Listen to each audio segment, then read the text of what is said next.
It's a little too quick for my liking because it doesn't seem like I see you smiling over there. We've talked way too many inches. We've talked too much. There's been too much sexual innuendo this episode. I don't like the Formula One pit stops. Question 10.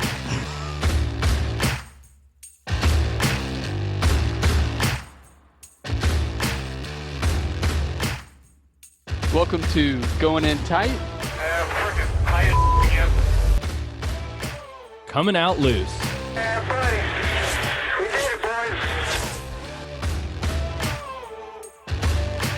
Welcome back, everybody, to Going In Tight, Coming Out Loose. This is episode 18. Bart and I's podcast is now old enough to buy a pack of cigarettes.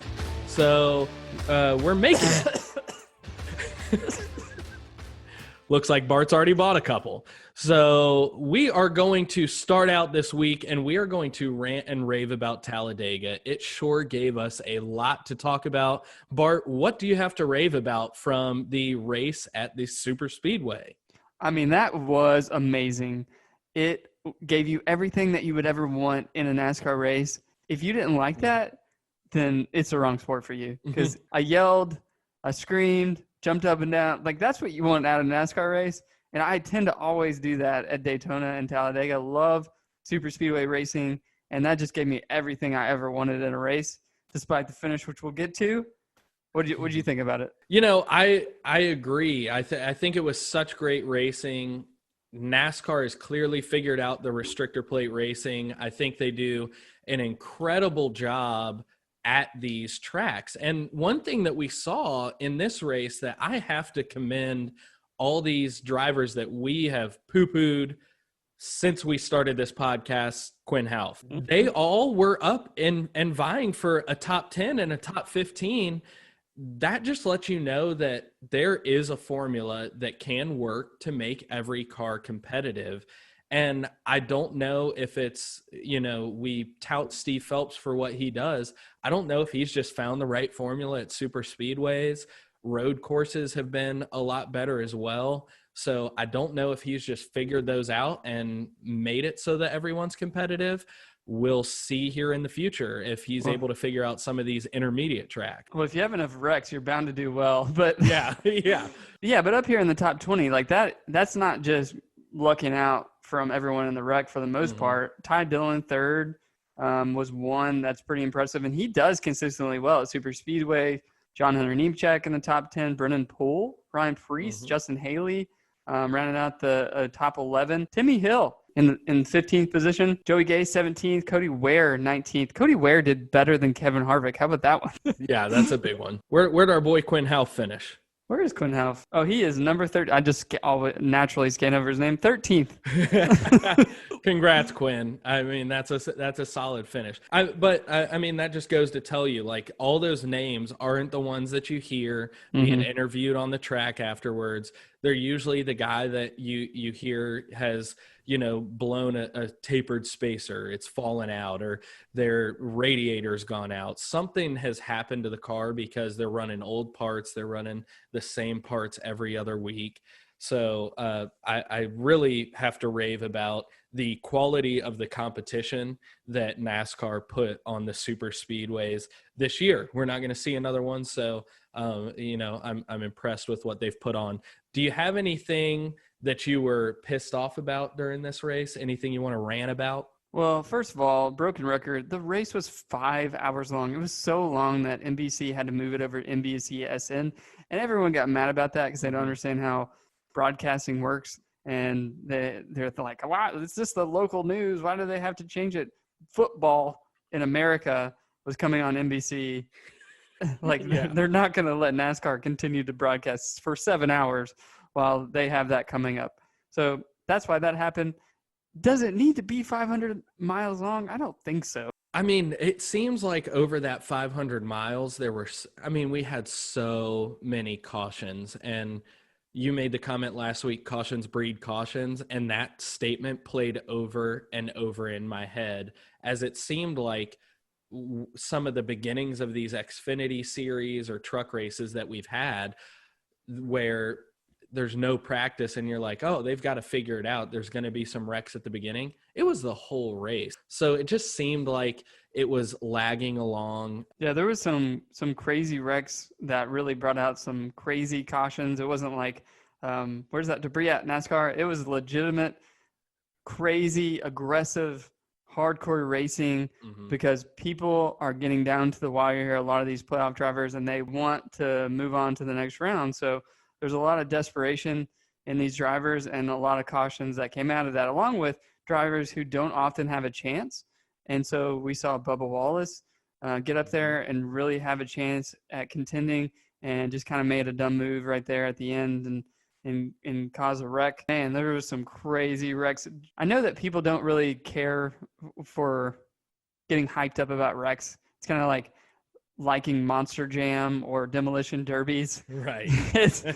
But it's par with the sport, and it happens, and you can't argue that it isn't freaking crazy amazing when it happens, even though that these people are risking their lives going 200 miles an hour, flipping over and crashing into walls. I think the fact was stated, I don't know who it was by during the broadcast, but the cool thing that I heard was a commercial airliner leaves the ground at 173 miles an hour. These guys are going in excess of 195, sometimes over 200 miles an hour. The fastest lap was 204 miles an hour. So they're going that fast and they're leaving the ground and they're not going up anymore. They're coming back down. I think the safety aspect of it is something that is cool because you can have these wrecks and you can have aggressive driving like we've seen and still keep these drivers safe, which is not something that you could say about the sport 10, 15 years ago. The biggest thing in this whole entire race and things that people will be talking about for years to come, unlike the last three races that we've seen, is that it ended very controversial because of this double yellow line rule that's been around since 2001. We have a whole segment on it. We're not ranting and raving about it. We're going to break it down for you in a whole segment on the double yellow line rule.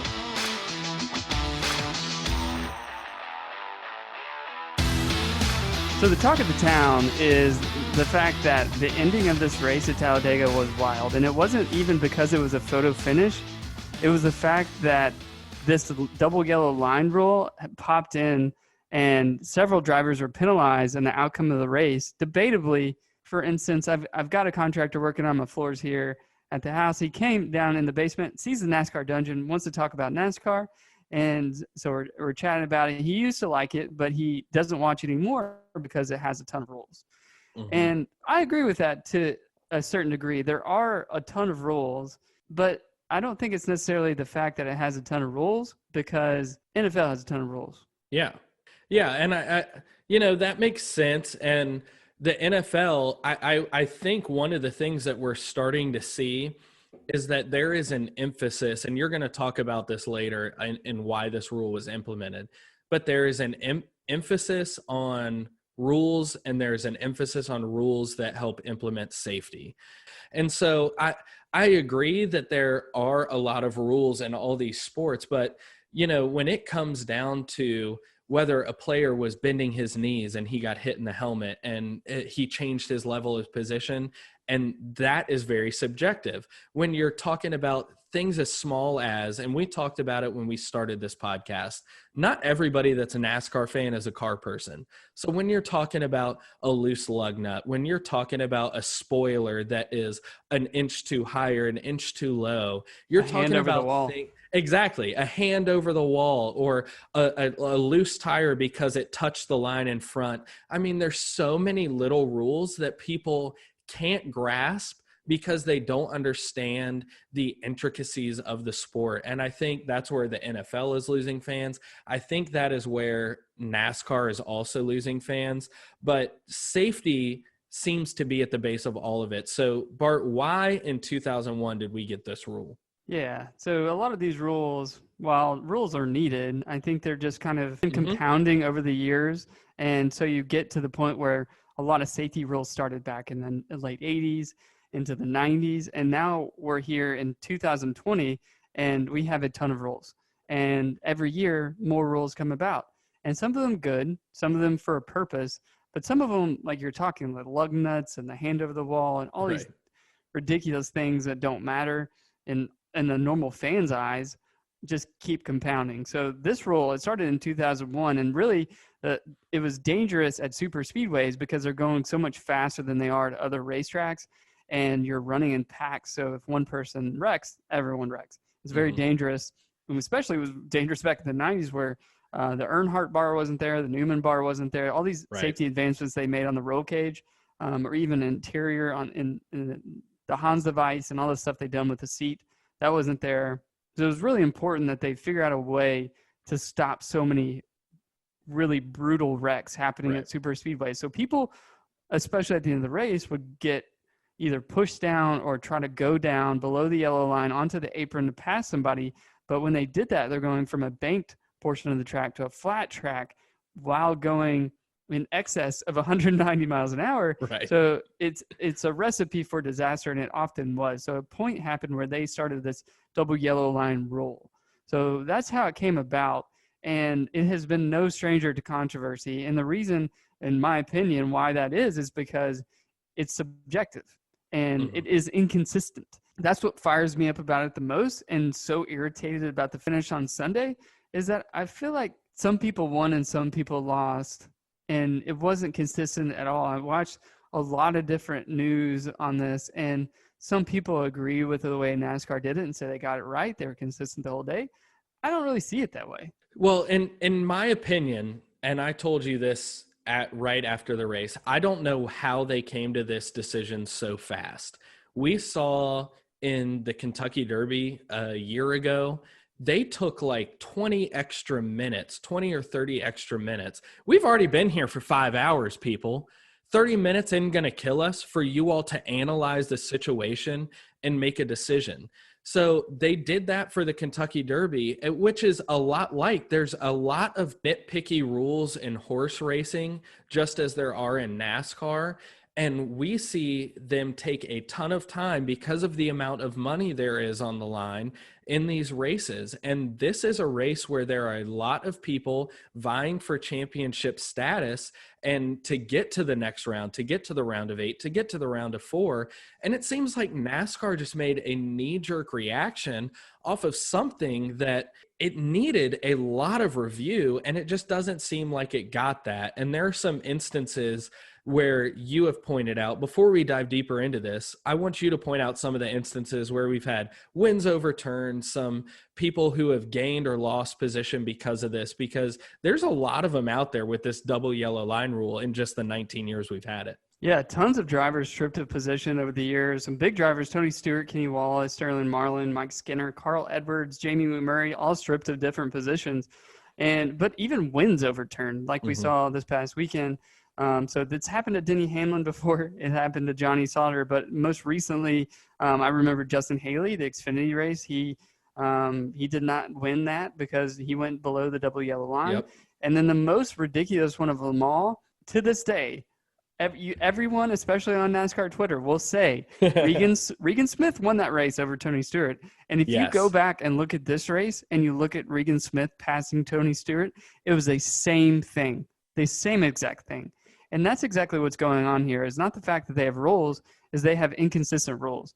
You can't have a rule that is so subjective and so inconsistent. That is just going to make everyone very upset, not only because you're impacting the results so much that really at the end of the year, people will never say, oh, Denny Hamlin truly won that championship, or, oh man, Kevin Harvick truly won that championship, because NASCAR altered the results several times throughout the span of the season. And I think that's just unacceptable, really. The rules should be so clear-cut and so easy to judge that nothing like that ever happens. Yeah, and it's one of those situations. This is already a year marred with a ton of things that people aren't used to, whether it be qualifying, whether it be practice, whether it be when you can arrive at the track and start preparing for a race. There is so much that's different about this year. We don't need subjective rules to be a part of the equation. We've already got a crazy equation that tells you where you're going to be starting in the race. So you throw in a subjective rule like this, and it seems like it only benefits a narrative that NASCAR is trying to write. And one of the interesting things that I saw was that Busch Clash in 2006, where Jimmy Johnson, who is on the rise and he's about to start winning back-to-back championships, he has this same case and he's slowing down to go to the pits, and he gets passed for somebody avoiding him, and that person gets penalized. This is a rule that it seems like it was made to benefit NASCAR's narrative for who they want to win a championship. And it'd be great if Denny Hamlin won a championship this year. It sure looks that way, because there are instances where drivers clearly went below the yellow line to advance their position, and it wasn't called. So, for instance, it happened to Austin Dillon in the trucks, Chase Elliott in the Xfinity, and Dale Jr., which we'll see on repeat for the rest of our lives, because he clearly went below the yellow line and he won the race. So at the end of the day, this was a safety rule, and you want to see that rule being upheld to the fact that it is not causing cautions. But the fact of the matter is that we're having anywhere from like 10 to 15, 20 cautions, half of the pack getting some sort of damage or being involved in a wreck at some point. It's not limiting any wrecks. It may be even causing them. If you remember, we just talked about this race last week. In 2003, I believe, it was Carl Edwards, Brad Keselowski going to the line at Talladega, and Brad held his line. Carl went down to block him a little bit, as any driver would, and Brad didn't want to go below that yellow line because he knew that he would instantly be disqualified. Guess what? It was one of the more violent wrecks we've seen in Talladega. Carl Edwards went into the wall, destroyed the catch fence, and luckily he walked away. But that's not always the case, and that's proof right there that this rule is not stopping cautions. It's just as guilty as causing cautions. Now let's get to the end of this race. So we had a crazy finish where we had Matty D vying for the win. He pulls a zoomie from the top of the track all the way to the bottom to throw a block. That pushes William Byron below the line. And then William Byron, who had an incredible run, he was coming with incredible speed around Matty D. Mm-hmm. He gets pushed down, so he has to check up and ends up getting loose. And then Denny Hamlin comes up, and Denny Hamlin's coming around the left side of William Byron, and it just causes mass chaos. And then at the end of the race, they say, oh, well, Chase Elliott went below the line too. We're talking 3 or 4 rows of cars back from the lead cars. And then they have to reverse the call after the fact because they made this knee-jerk reaction. Matty D clearly threw a block and forced William below the line. William Byron, in my opinion, and if you rewatch it, he had enough speed to easily pass Matt DiBenedetto, and he would have been the easy winner. There are people out there who are saying, even if you don't penalize Matt DiBenedetto, then Eric Jones is in second place. The only person who doesn't come out of this as a loser is Denny Hamlin, who has consistently won this season. I am not taking a single thing away from him because he's both in most situations, he's bided his time and he's made it to the end of the race and he's won. In this situation, that is not what happened. He went below the line and he stayed there to gain position. He didn't try and course correct immediately. We saw William Byron check up and he got loose in order to make sure that he didn't catch a penalty, and he ends up losing the race. The end of this race is controversial in a way, like you said, that brings in a subjective narrative that NASCAR is trying to write, and I think that's why so many people are upset. Yeah, I agree. It could have played out so differently had there not been penalties on some of those drivers. But NASCAR said that their main priority and what their goal was to give everyone a winner as soon as possible. And I don't exactly understand that so much as why that's important to get that out immediately. I mean, the American people sat around for 2 months and watched a group of Floridians look at hanging chads to figure out who our next president was. We can wait 5 minutes. That's fine. Look think, make an educated decision. You can't just say what's going to be best and what you think is going to play well in the market. And great on NASCAR. Any press is great press. Anytime you're in the news, it's great for you because you're getting it out there. And there's certainly been plenty of positive and plenty of negative this year. This brings it to the heart of the sport. This is a diehard fan issue where you have made a decision, and it seems like it was a knee-jerk decision that has not only impacted people's playoff standing, but a guy who needs a win and has not signed a contract back with his team. Matt DiBenedetto needed to win this race, and there are plenty of extenuating circumstances that could have avoided the outcome that we had on Sunday evening. True or false? It's time yet again for another episode of True False. This week we are talking about NASCAR rules because why not? It's in the news. It's time to talk about it. I'd ask Chris if he's ready, but I really don't care. Let's get started. Number one. Number one, the overtime rule began in 2016. True or false? False.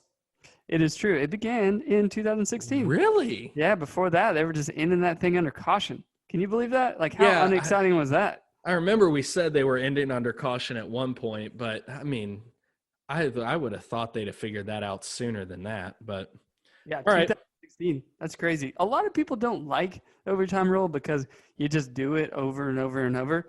But the best part of a race is the finish. And who doesn't like doing it over and over and over? That's right. Who doesn't like a good finish? You got to take your time. You don't want to do it quick. All right, number two. For a family-friendly episode. Number two, the stage breaks were implemented in the year 2017. True or false? False. True again. It was 2017 before they started that. I feel like 2017 was yesterday. I feel like as I get older, I'm less cognizant of the years that have gone by because I know that's a new rule. I know it's a relatively new rule. First of all, my 90% is shot to hell in the first two questions. I'm not getting 90%. Nope.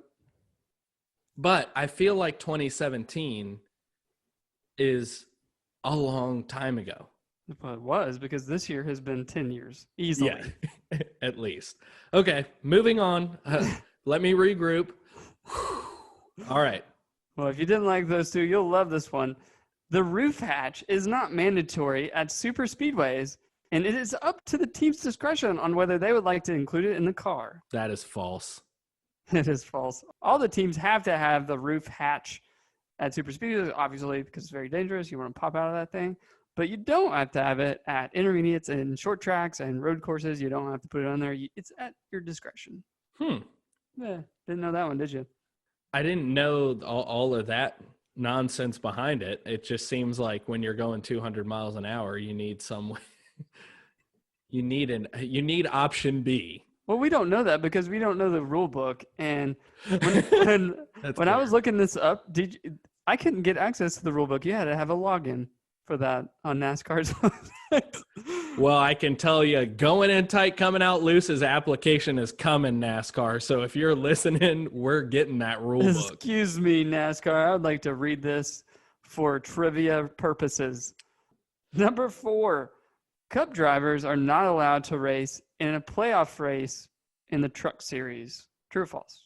Okay, so this is what I'm thinking.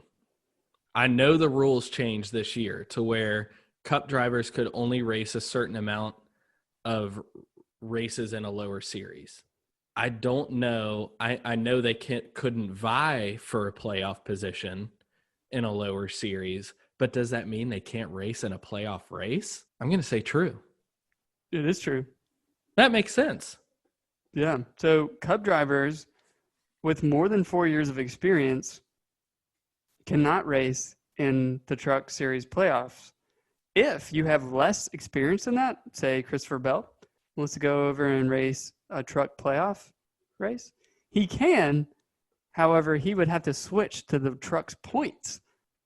And I don't think he'd want to do that. No. But that's what I'm talking about. Like, what are these rules? Well, I mean, you and I have talked about it before. there are guys, and we see this argument within teams when there's like an AJ Allmendinger and a Justin Allgaier racing against one another. And Justin's like, hey man, I'm trying to race for points here. I'm trying to race for a championship and you're getting in my way. And Justin Allgaier's out here like, well, man, I'm just trying to win races. And I'm a race car driver too.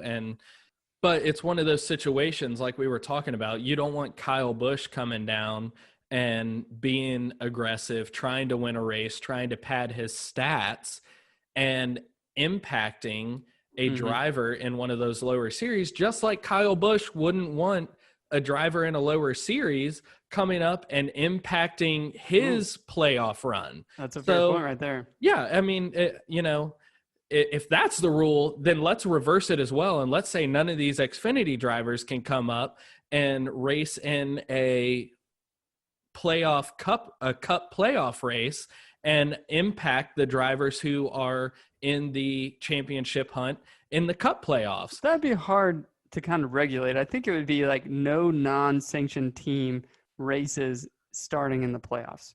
Agreed. Yeah, that's fine. I'm fine with that.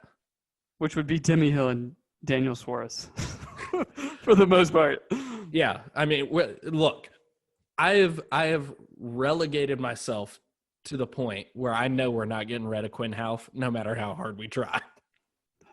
I don't know. The news is not broke. We don't know. Okay. So I am 2 for 4 at this point.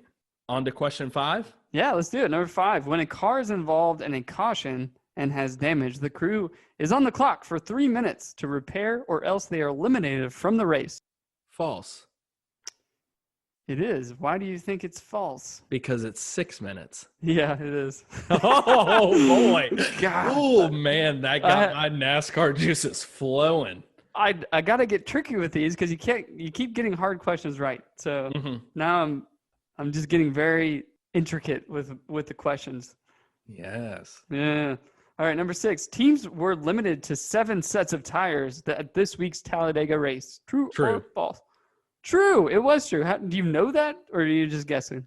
No, it's one of the benefits of having a NASCAR podcast, folks. Even the races you don't want to watch, like freaking Kansas and Texas twice, you watch them and you figure out things that you're going to have little bits to talk about. That was one of them. So they were talking at the end of the race because Chase was running out of gas. Matty D was possibly running out of gas. And they were all coming back around and they were talking about putting skids back on, which are used tires during the race for all of those who don't know what skids are. Or nasty poop. Correct. So they were talking about putting skids back on the car, and one of the comments they made is that they only had 7 sets of tires to use for this race. So, yeah, that's why I knew that one, is just because I was in tune to everything that I could be. Which the crazy thing is Alex Bowman had like 15 pit stops. So, like, how did that happen? What were they doing? I mean, Well, if you saw Alex Bowman's car, he was pretty much driving a roll of duct tape by the end of it. So I think it was more how many rolls of tape were they allowed to have in his pit stall than the tires. I think duct tape is missing a very prime-time opportunity for a sponsorship in NASCAR, especially for Talladega or Daytona. No kidding. I mean, that would be prime. Mm-hmm. Number 7, the rear spoiler ranges in height from no spoiler at road courses, 2.75 inches at short tracks and intermediate tracks, to 8 inches at a super speedway. True or false? False. Yes. And how do you know that one? I know that one because if you watched Talladega and you saw the spoiler on that car, there's no way it's only 8 inches. It is only 8 inches. What? Yeah. It looks like it's a freaking foot high. But I know that there are different packages for different racetracks. Obviously, at Talladega, that spoiler is going to be higher. They're going to try and create that draft, keep everybody close, keep everybody moving along. I don't know the exact heights when you move to the 1.5 miles, when you move to the short tracks. I know it's a lot smaller at short tracks. And then a road course, they're just asking you to drive the hell out of the car. So I don't know if the spoiler's non-existent, but I know that it'd be tiny. Yeah. So a lot of inches here that we're about to talk about. 8 inches is huge in Chris's opinion. Apparently, it looks like a foot. So that used to be on every single car the Sorry, entire honey. year. It used to be on every car, even at short tracks. It made absolutely no sense. And we saw a lot of terrible racing because of it. It was just stupid. You couldn't pass because of all of that downforce.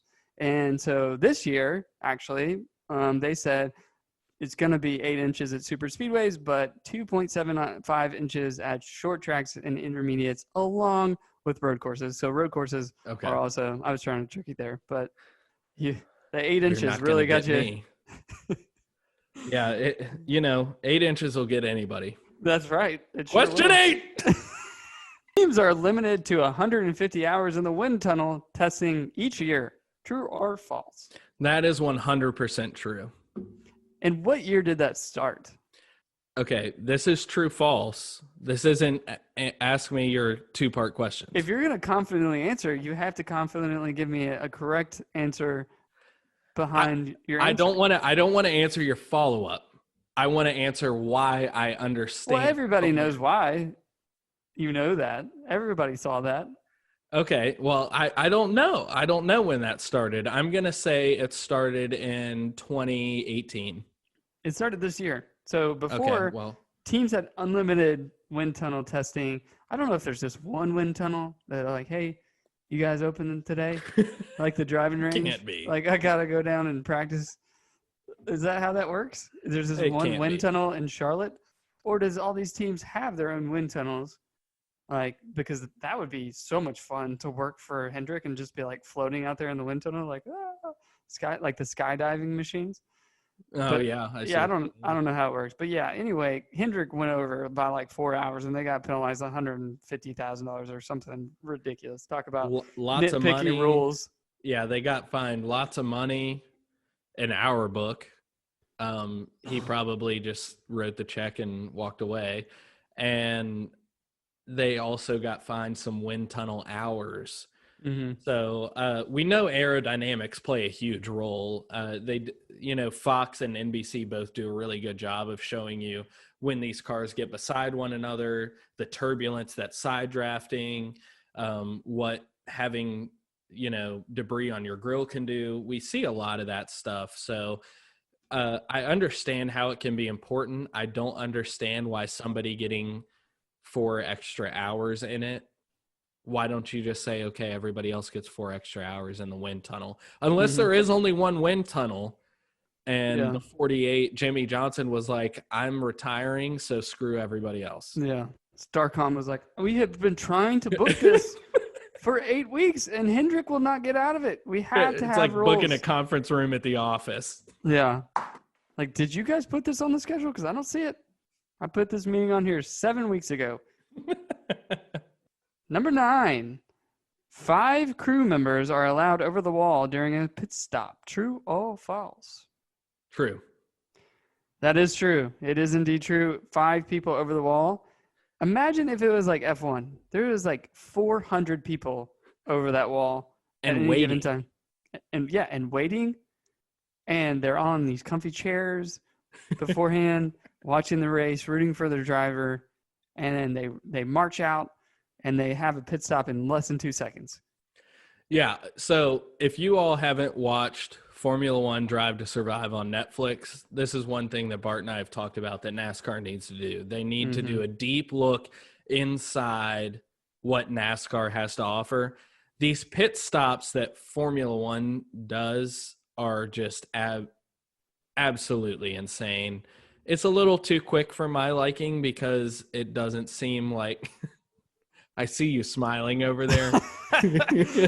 We've talked way too many inches. We've talked too much. There's been too much sexual innuendo this episode. I don't like the Formula One pit stops. Question 10. Yeah, but is it necessary to have a limit of 5 guys and make it like 15 seconds? Like, is that really adding to the appeal of it?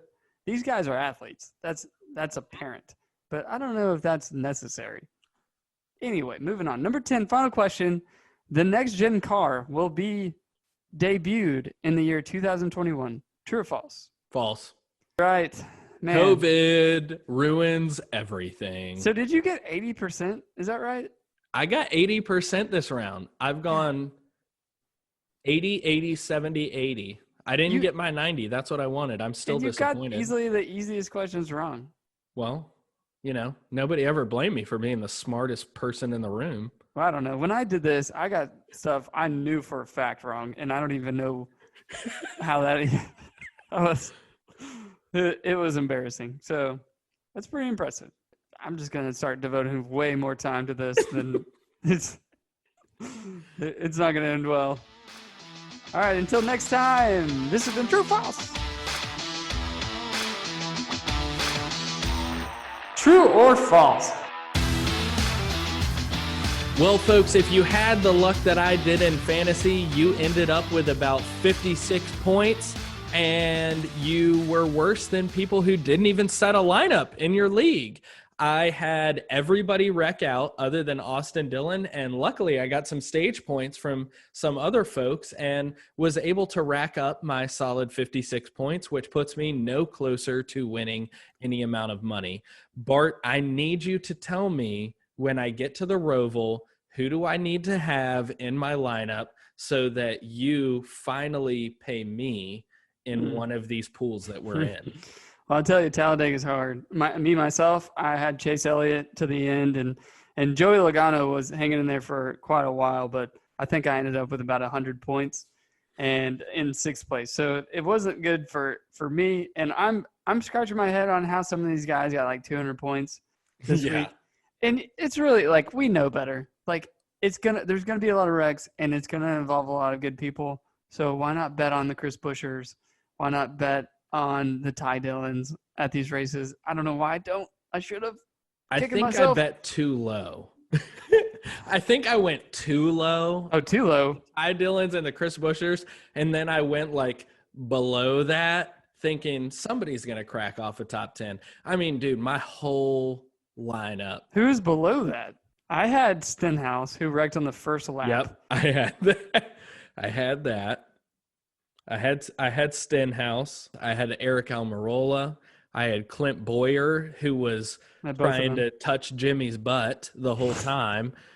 I had Ricky Stenhouse. I had Kyle Busch, he himself was also driving around a roll of duct tape. That's a terrible pick. That's a terrible pick. I had Matt DiBenedetto, who was the victim of that late penalty. And then I had Austin Dillon. Austin Dillon got me a solid 33 points. Otherwise, I had Ricky Stenhouse 1 point, Clint Boyer 4 points, Kyle Busch 10 points, Eric Almirola 1 point, and Matt DiBenedetto 16 points. It was a pathetic display of NASCAR and fantasy prowess.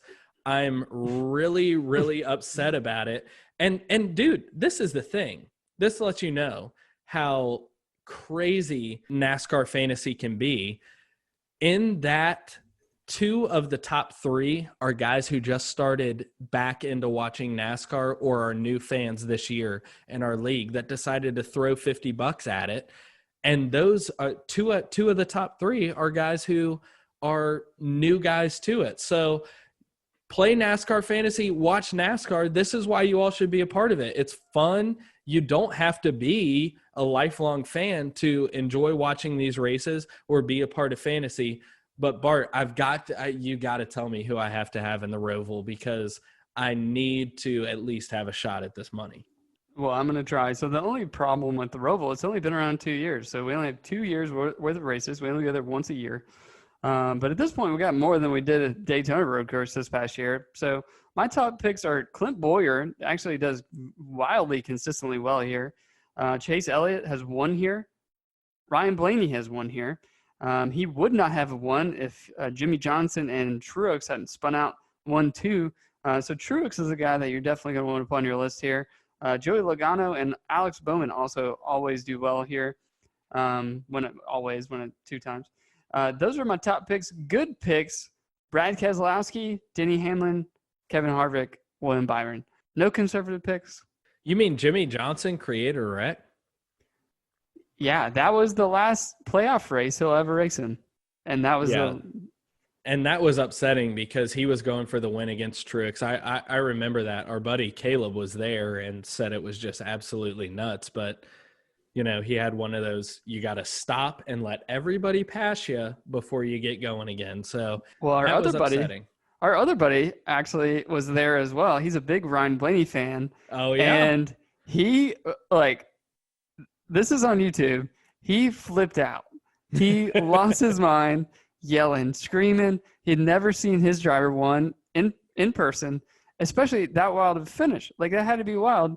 I mean, he had the tears of joy, him and his wife both, and it's being recorded. And it got on Glass Case of Emotion with Ryan Blaney. Ryan Blaney featured it on his episode. So we'll share the YouTube link on Twitter so that everybody can see. Oh, for sure. Yeah, for sure. We love embarrassing our friends. We embarrass ourselves on a weekly basis. So we'll put him out there. Well, it's time to talk about silly season. You're always wanting me to get silly with you. Get silly with me, Chris. I am ready to get silly. There's a lot of silliness out there. Well, there hasn't really been a whole lot of talk about the silliness that is anticipated.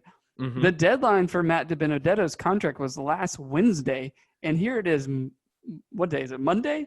There's nothing. And he almost won the race, and you can tell that this is the defeat in his eyes because the uncertainty that is going on in something that should be a sure thing based on his talent alone. He deserves that ride so much, and it's going to make me so fiercely mad if they give that to Austin Cindric. I will never forgive them. Quote me on that one. The Wood brothers will be dead to me if they get rid of him. That's one. Another one, the 48. I love the Wood brothers. I'll take it back. The 48, still nothing out of the Hendrick camp on who's taking over that, or if Alex Bowman's going to slide over the 48 and somebody's going to take the 88. But we're starting to hear more about Kyle Larson. He has been in the news recently. He went up to a school where we learned that he was up there working with them in the past over diversity and inclusion. So he was up there with a GM executive and a NASCAR. I think Steve Phelps was him. And then last night it broke that he had updated his website with a big statement that he made. It was very good about how he spent the last year reflecting and learning and trying to be a better person and really trying to make up for the mistake that he made. And I thought it was very good for him to come out and say what he said is very eloquent. And obviously he is taking this very seriously because it is, number one, important that we all learn and be people, realizing that we're not like everybody. So that's number one. Number two, his livelihood was taken away. And so it is really important that he takes the time to learn because he is a role model and people look up to him. And you can't be that when you do things like that. So I think he's making the right steps to move forward. And I do think that right now he will be the person at in the 48 or the 88, whichever the Hendrick camp decide to provide, because that's the only thing I'm hearing. And obviously we're not in the inn to know for certain, but you see those rumors floating around on Twitter and Instagram. And generally, once you see them enough from different sources, you know that they're correct. So I feel that that's probably going to happen. It's just a matter of time. I agree with that. The silly part to me is we have had drivers who have left their cars with no ride in the Cup Series, like a Corey LaJoie, like a Daniel Suarez. We heard on Dale Jr. Download a couple of weeks ago, Justin Allgaier did the same thing when he went back to Xfinity. If Austin Cindric doesn't get into the Wood Brothers ride, that leaves Austin Cindric down in Xfinity. We know that a lot of the top guys that are contenders, Justin Haley's, we know that Chase Briscoe, we haven't heard anything about him coming back to Cup, or coming into the Cup rather. And we've got a lot of guys, Noah Gragson. If we start to see a flood of talent into the Xfinity series, this is going to be the series to watch. I think we are going to have, we've had a lot of solid racing from the Xfinity series, but if you start throwing former champions a Ryan Preece, who's been very successful in the Xfinity series, if you put Daniel Suarez down there, if you put Corey LaJoie down there, we're going to have a lot of talent. That top rung. It's going to expand from 7 to 9 people to 9 to 12, 13, 14 people who are solid drivers in the Xfinity series. And we're going to start getting the very competitive racing that we desire from each level of the sport. So I am excited to see where that goes, because we haven't seen a lot of information on where these drivers who have backed out with no ride are going. And we haven't seen a lot from the best drivers in the lower series that they're going to be moving up to the next one. So I'm excited to see where that goes. It's definitely going to be silly. Yeah, and I think that Ross Chastain deserves a place in the Cup, and some of these other drivers like Chase Briscoe, Austin Cindric, Justin Haley, Noah Gragson, we'll all see them in the Cup eventually.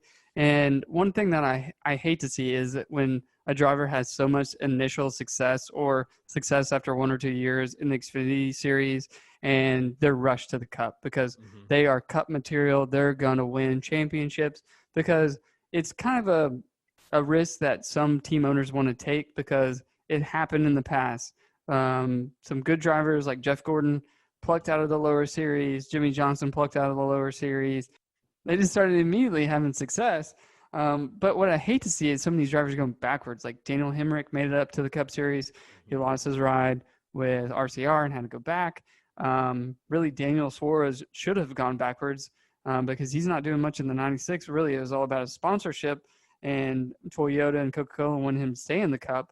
And I hate to see drivers get rushed up there too soon. They get a top-tier ride, and then they go back down. So I really don't think it's time yet to see Austin Cindric and Chase Briscoe, for that matter, put in the Cup. Give them another year, maybe 2 years. There's no rush. There is so much competition in the Cup. You're not going to see them take off immediately. We've watched it this year with Cole Custer, Tyler Reddick. We expected Tyler Reddick to do something, and while he had occasional successes, he didn't really take off like I thought he would. Number 2, Cole Custer, he did nothing the entire year. The only thing he did do is win at Kentucky. And, I mean, he did it, and that was a great finish, and he earned it. But, I mean, other than that, there hasn't really been much out of him or the rest of the rookies, Quinn Huff. And I completely agree with you. And I really think that it benefits. And after talking to a guy like Bob Sargent, I think it really benefits having people who get good at racing and they don't just pluck them and immediately throw them in. We've seen it with Haley Deegan and ARCA. She did well in K&N. They merged those series, so she started racing in the ARCA. And she's done well, but she hasn't had the success she had against some of those K&N drivers. And so I think there is something to making sure that people mature in the sport, making sure they understand the car. One thing that I have to say is the first guest that we ever had on this show, in Kaz Gralla, he has top 10 finishes in all 3 series of NASCAR, in all 3 major series, Gander Outdoor and RV Trucks, Xfinity, and Cup Series. He has top 10 finishes in all of those. That is a guy who needs to have a full-time ride in the Xfinity series, because we've seen him perform at every level of the sport.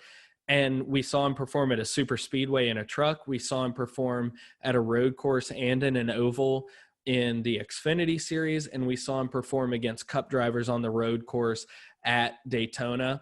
That's a guy that I would really like to see get a full-time ride, because those are the natural talents, like a Jimmy Johnson, like a Jeff Gordon, that you saw when they were young just intrinsically be able to win. And he is putting himself in the best position with decent, middle to decent equipment. So, I'd love in silly season to see not only the guy that we got our first interview with, but a guy that's just shown that he can race the hell out of a car. I'd like to see him get an opportunity. Yeah, and my counter to my own opinion is that You're so good at this. I'm so good at this.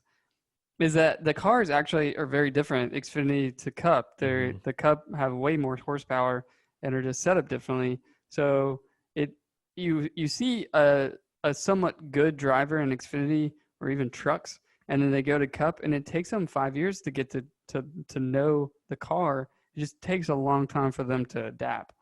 And we saw it with what we're seeing in real time with Eric Jones. I think the best is yet to come for him probably.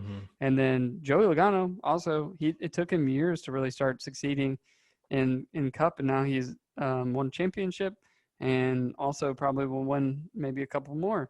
And so that's another thing, is you don't get them in there, then they can't learn and adapt and eventually start winning. I think it's just the expectation that you put them in there and they should be winning immediately, knowing good and well as an owner that it's most likely going to be a long game. Yeah, slow burn, definitely. And sometimes it takes lighting a fire under somebody's butt to make them get to where they need to be, and switching teams like we've seen with a Joey Logano, even a Kurt Busch hopping around and getting wins. So as we go to the Roval, we are looking at another competitive racetrack that is going to be an elimination race. Bart, who do we have currently locked in? Who do we have going into the playoffs? And what can we look forward to as we head to the Charlotte Roval? Yeah, this is easily the hardest round of the NASCAR playoffs. This is not for the faint of heart. Number one, you start off with Las Vegas and you move on to a super speedway where you've got to have talent plus luck and a good strategy. And then a Roval, which is made out of a half-mile speedway / road course. And it is a lot of opportunity for mistake. And so this one is very tough. And we're going to see a lot of people's dreams broken come Sunday afternoon. So at this moment, we've got Denny Hamlin and Kurt Busch locked in. They have both won a race. Harvick is very much locked in. He's got 68 points to the good, sitting in third. Keselowski's looking pretty good as well in fourth with plus 41. Truex and Elliott also look all right. Truex in fifth, plus 32, and Elliott in sixth with plus 27. It's seventh and on is where we're looking for some trouble here. Yeah, so coming into seventh place, we've got Alex Bowman, who is 22 points above the cut line, and Joey Logano, who is 21 points above the cut line. Those are 2 points that when we saw coming into the playoffs, when we saw going into the round of 12, 20 points won't do it for you. You could have a bad day, and it could easily put you out of the playoffs. What I'm concerned about below the cut line is we've got Austin Dillon at 21 points below the cut line and Kyle Busch at 21 points below the cut line. I may be saying something that's super controversial here, Bart. Austin Dillon has been more consistent than Kyle Busch over the past 10 races. And he has shown that he could crack off a top 5 or a top 10 performance. And Kyle Busch, all he's shown us is that he can roll something across the line that has a roll of duct tape and 4 tires on it and finish the race and get pissed off. Kyle Busch said at the end of the last race, we're not going to make it to the round of 8. That wouldn't inspire me as your tire changer, as your jack man, as your gas man, or as your crew chief. I don't think he's going to make it. Yeah, I don't either. I see Kyle Busch not making it. I could see Joey Logano and Austin Dillon really being the ones who are truly on the bubble. Clint Bowyer, unfortunately, I don't think he's going to make it. And Eric Almirola, he was having a great race at Talladega and just became the victim of some nonsense. So he's 48 points below the cut line. I don't see him making it in at the Roval either. No, I don't. We're going to see that Almirola is done. Austin Dillon, he's done. Kyle Busch is done. So those 3, in my eyes, are done. You think Clint Bowyer can make it? Bowyer is very good here, is the thing. He's consistently had success here. He may need to win it. So that's going to be the thing that I don't know if he can do that. But it's really, I think Bowman, Logano, and Bowyer, those are really the 3 fighting for those final spots there. But that's the only movement that we could see is Boyer. Otherwise, I think it's pretty well locked in with Logano in 8th. And yeah, that's what I think. Well, if you're a gambling man, don't listen to us if you're gambling your mortgage away this weekend, because that's a lot of differing opinions for you to take to the sports book. Hey, I have won more money than I've lost this year. So far, season's not over yet. If you take in all the other like 20 sports out there, I'm in the same position. So